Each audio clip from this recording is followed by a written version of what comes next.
Brian Thomas, welcoming to the 55 KRC Morning Show, the president of the Convention of States Project, Mark Meckler. Welcome back, Mark. It's a pleasure to have you on the program today.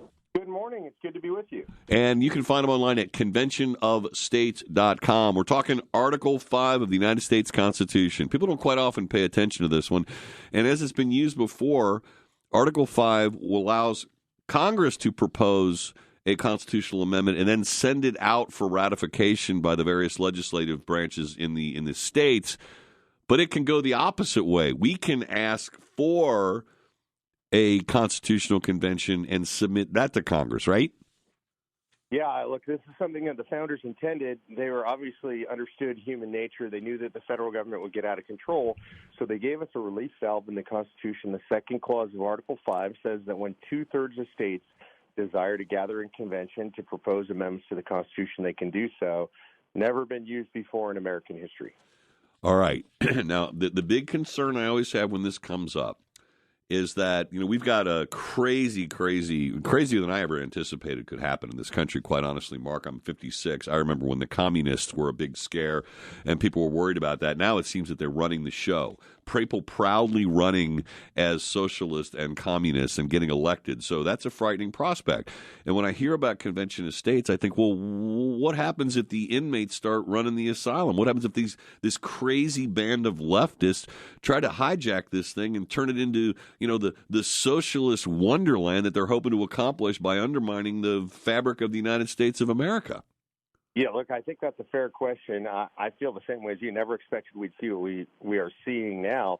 But frankly, the communists are running the asylum right now. The crazy people are running the asylum. They're in charge of both houses of Congress, the presidency, a bunch of the courts. The reality is that the founders understood structure better than anybody in human history, and they built a structure that was safe regardless of who was in charge for an Article 5 convention. And what I mean by that is they set it up so that it takes such a high bar to get there. 34 states, two-thirds of states, have to agree on the subject matter in advance, and then ultimately anything that comes out of convention is just a suggestion, and it actually takes 38 states to agree on it. All right, so there is your stop right up front. You have to come up with something to propose to get the 34 states to agree on. So you have to have a subject matter amendment to the Constitution. Then you send that out into the world. It's generated on a grassroots level. It goes to the various states. They decide, yeah, we want to have a constitutional convention for the purpose of this proposed amendment. Is that how it works, Mark?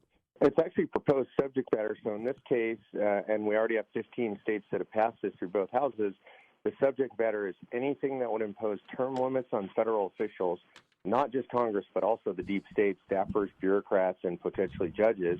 Anything that would impose fiscal restraints on the federal government. So that would include a balanced budget amendment, tax limitations, spending caps, and finally, and I think most importantly, anything that would impose scope, power, or jurisdiction restraints on the federal government. In other words, telling them things like, no, you can't be involved in education, you can't be involved in health care, you can't pack the Supreme Court. Those are the types of things and the only kinds of things that could be discussed at this convention. All right. And then, the lawyer in me, because I am, always thinks of, well, I don't think the Founding Fathers ever intended the Commerce Clause to regulate my garden. Absolutely. Guess what? The courts decided that they can. So with that Wickard versus Filburn case, we now have the federal government pretty much micromanaging every element of our lives. You can't unring that bell, can you? I mean, what about the wording of whatever comes out to the Convention of States? I mean, is it possible for this concept that's being proposed, this limitation scope convention, for that to be sort of recontextualized to bring about some of the concerns that I've expressed?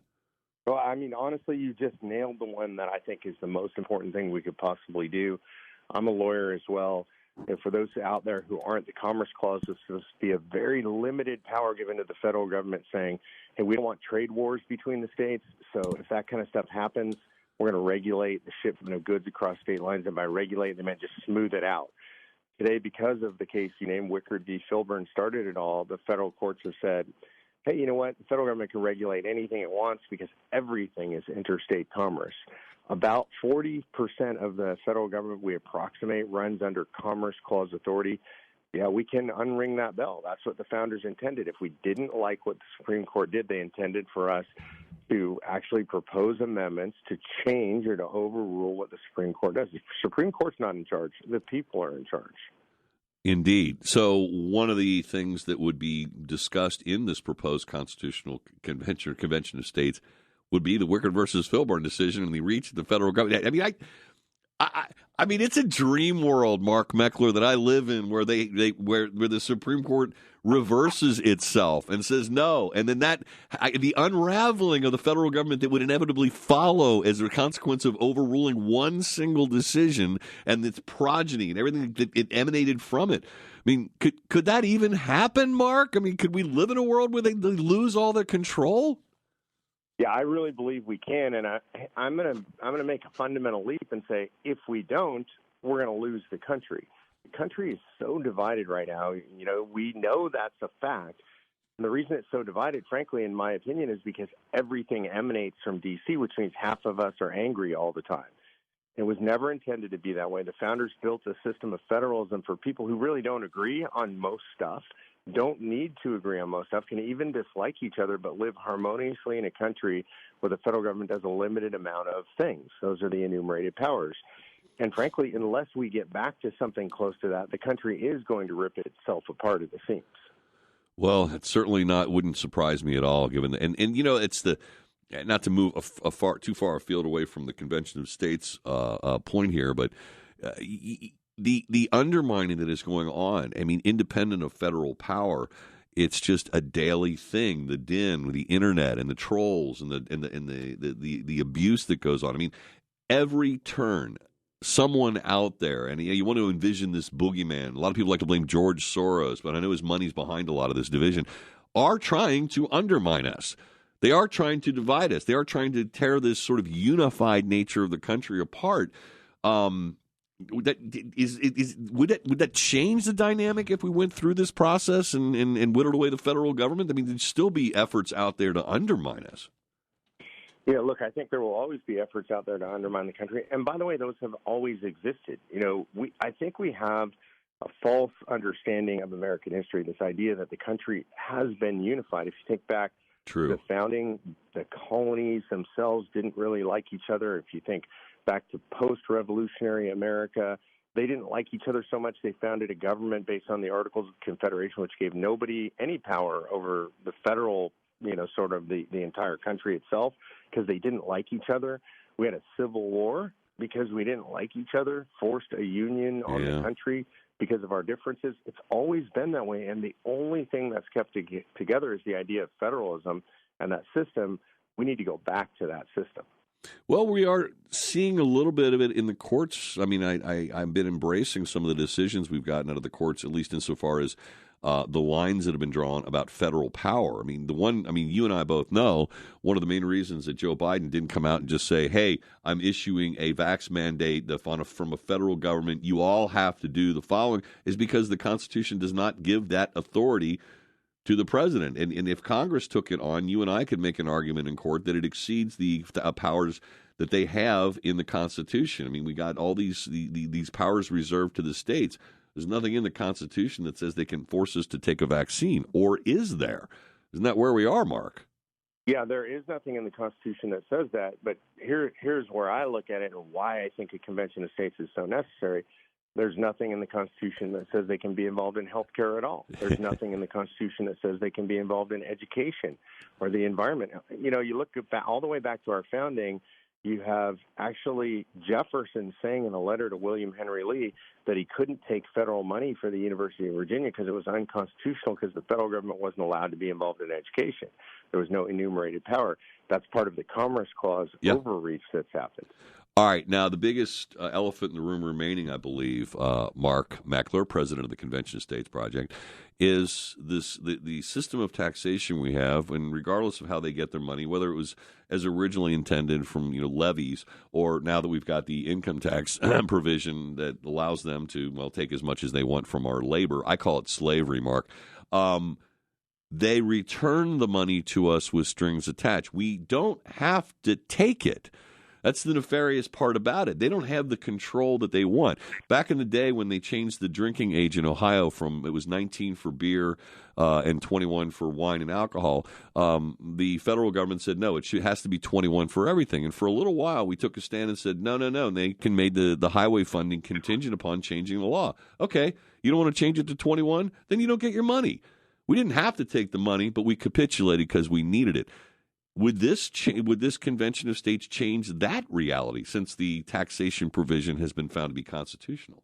Yeah, it absolutely could. So in other words, very, very simply speaking, we could say funds granted to the states by the federal government may contain no strings. Obviously, I'm not using the legal language, but generally speaking, that concept is viable. And it's something that I think is really important. It's something we ought to do. It doesn't necessarily take money away from the states. The federal government can block grant all the money that it wants, but it should not be able to do it with strings attached. All right. So, well, there's quite a few different areas of the Constitution we've talked about. All of this would be under consideration in your proposed convention of states, right, Mark? Yeah, everything you and I have talked about today is under consideration. One of the things that I want to clarify to folks, though, is that there are boundaries. Those three areas I talked about are the boundaries. Nothing else is available for discussion. Anything else would be considered what is called non-germane and could be objected to and gavelled out by, and I would argue by Republicans. 34 states will actually be in charge of the convention, those that call for the convention. Today, 31 states, both houses are controlled by Republicans. By 2023 right now, Virginia will flip, and that'll be 32. I think we're well on our way to 34 states controlled by Republicans. And how many so far have signed on? 15 have signed on in total. We have 8 more that have passed it in one house or another. 49 have actually introduced it in their legislatures. All right. And this is most assuredly an R versus D convention. I mean, we know who the power hungry are. I mean, we've got a lot of them over on the right-hand side of the ledger as well, but at least insofar as federal control, this seems to be an issue that is dominated by the conservative mindset. So it's not likely that we're ever going to get any deep blue states to sign on to this, right? Yeah, I think that's generally true. I think that's unfortunate because if you listen to everything we're talking about, they're not actually policy matters. We're not saying what the government should or shouldn't do. We're simply saying where the power should reside. So every state would have more power after this. But right now, I would argue absolutely it is a partisan thing. Republicans are for taking power away from the federal government and giving it back to the states. Well, you've answered a lot of my questions, and it is a very interesting conversation, and it is really happening right now. So Constitution, I'm sorry, it's I had another website, conventionofstates.com. You can learn more information. There's take action links and, register. You can put your email up there so you get more information. You can join, volunteer. Mark Meckler, thanks for what you're doing. I certainly appreciate the concept, and hopefully I'll live long enough to maybe see it unfold. We're going to get it done. I appreciate you having me on. Oh, my pleasure, Mark. I hope we get to talk again. Take care.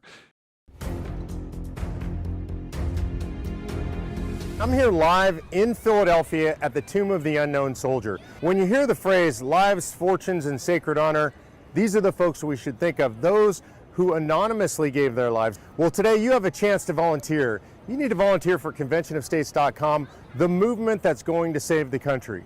These folks are willing to step up and give everything. We need you to give just a little bit. Go to conventionofstates.com and volunteer today.